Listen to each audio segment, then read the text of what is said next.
Xo'p, do'stlar, agar koreys tilini o'rganmoqchi bo'lsanglar,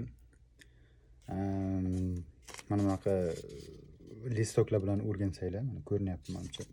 Mana shunaqa listoklar bilan o'rgansanglar, har kuni mana shu listoklarni qaytarib borsanglar, takrorlab borsanglar o'zlaringga yaxshi bo'ladi. Ya'ni kim koreys tilida lug'at yo'llagandan keyin shunday bir narsa bor, uni unutib qo'yish oson bo'ladi. Ya'ni bir kun o'rgangan narsangiz ikkinchi kun unutib ketadi va bu normal holat. Hamma o'rganayotganlarda, hamma qaysi tilda o'rganmoqchi bo'lganlarda, birinchi o'rganayotganlarda hammasida xuddi shu holat bo'ladi va mana shu holatda siz agar nimagadir esimdan chiqib ketyapti deb tashlab ketmasangiz, o'sha tilni qayta takrorlab o'rgansangiz esingizda qoladi. Bu narsa tabiiy holat. Siz chunki bu so'zlarni, o'rgangan so'zlarni 24 ga 7 qo'llamaganligingiz uchun ham koreys tilini o'rganishingiz qiyin bo'ladi, do'stlar. Esingizdan chiqib ketadi. Talaffuz qilish esingizdan chiqib ketadi.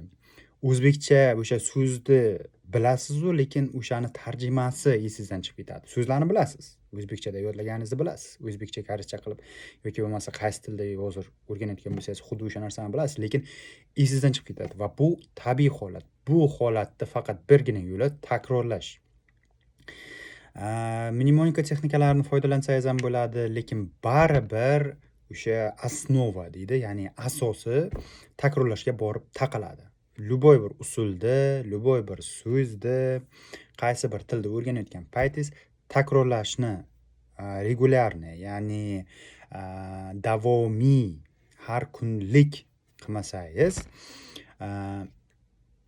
so'zlar, yodlagan so'zlaringiz, gaplaringiz esingizdan chiqib ketadi. Va vaqt bo'lishi bilan, o'sha ish paytimi, ishdan keyingimi vaqt bo'lishi bilan ko'proq eshiting, ya'ni audiирование, koreys tilida titki, ingliz tilida listening. Ko'proq eshiting, farqi yo'q. Ko'proq eshitsangiz, siz o'sha gap eshitib turib tushunishingiz oson bo'ladi. Javob berishingiz esa endi bu so'zlarni yodlashingizdan, gaplarni yodlashingizdan bo'ladi. Ya'ni gaplarni qancha tez, oson, yaxshi talaffuz bilan yodlasangiz, javob berish shunchalik oson bo'ladi. Listening sizni tushunishingizni juda ham yaxshilaydi. Video foydali bo'ldi degan umiddaman. Albatta foydali bo'lgan bo'lsa, like bosishni va podpisatsiya bo'lishni unutmang.